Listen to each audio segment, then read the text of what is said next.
देखने को मिल गए होंगे। आज हम एक कहानी बता रहे हैं। उस कहानी का नाम है गर्मियों में एक बार।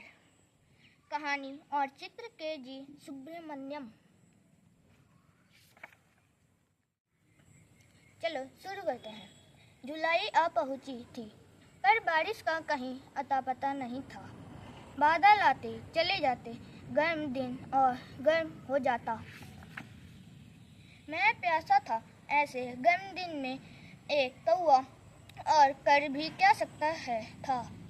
पानी कहीं नहीं था, कुएं सूखे पड़े थे। मीलों मील उड़कर ही कहीं पहुंचा जा सकता था। पर इस गर्मी में हम कौवों को पता है कि ऐसे वक्त में इंसानों की बस्ती से ज़्यादा मुफीद कोई दूसरी जगह नहीं।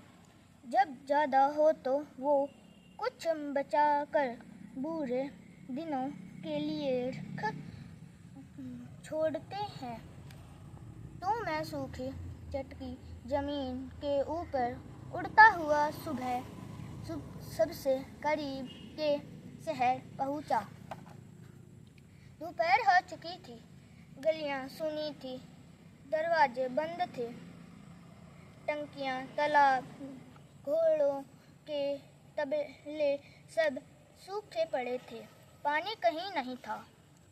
गली में खड़ी बैलगाड़ी में जरूर एक छोटी सी बोतल रखी थी। मैंने ऊपर वाले का लाख लाख शुक्रिया अदा किया, पर इस शुक्राने में मैंने जल्दबाजी कर दी।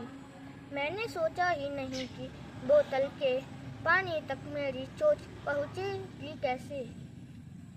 मेरी चोंच बहुत मोटी थी और बोतल का मुंह बहुत संकरा।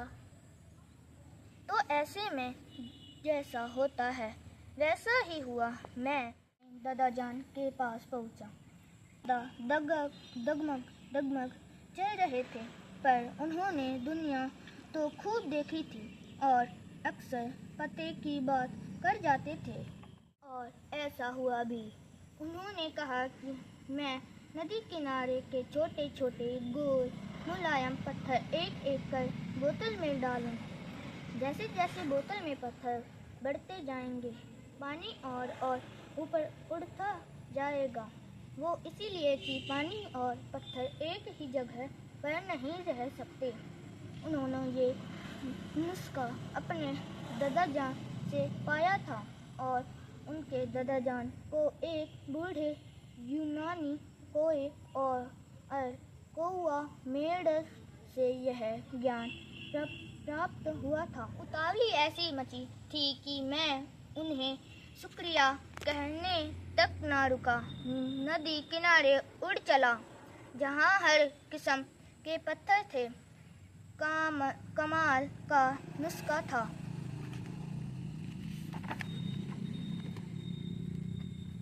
पर कौवे के लिए गोल मुलायम पत्थर चोंच में ले जाना कोई आसान काम नहीं। पत्थर कभी फिसल जाता या भीतर ही सटक जाता। सो मैंने बड़े ध्यान से एक एक कर उन्हें उठाया। मेरी सांस फूल गई, पसीने आ गए, मेरे पंखों का रंग उड़ने लगा था और हर बार प्यास मुझे बेहाल से बेहाल तर किए जा रही थी। उड़कर मैं सूखी नदी तक पहुंचा। वहाँ अलग अलग रंगों और आकार के पत्थर थे। यह मेरी आखिरी उड़ान थी। मैंने सोचा, क्यों ना एक साथ दो पत्थर उठाऊं। जब एक उठाना ही टेढ़ी थी तो दो के तो क्या कहने।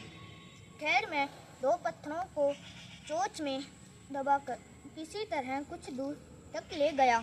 पर हाय रे किस्मत, एक पत्थर चोंच से सरका और नीचे बने ग्रीन हाउस की कांच की छत पर जा गिरा। मेरा तो कोई खास नुकसान नहीं हुआ, पर बिजली के झटके सा एक झक्कास आइडिया कौंध गया। मैं पत्थर से बोतल को तोड़ भी तो सकता हूँ, और यह भी कि दादाजान का आइडिया फेल भी तो हो सकता है। मैं बोरा सा गया, आए बाय उड़ने लगा। अचानक मेरी नज़र बस स्टॉप पर लगे एक पोस्टर पर अटक गई। ओहो, कितना बेवकूफ़ हूँ मैं, कितने सालों से यहाँ आ जा रहा हूँ, पर कभी सिर उठाकर देखा क्यों नहीं। अगर इंसान 100 से पी सकता है तो कौवे क्यों नहीं, इतना समझदारी तो उनमें है ही। और 100 का क्या है, कचरे के ढेर में एक ढूंढो 1000 मिलेंगी।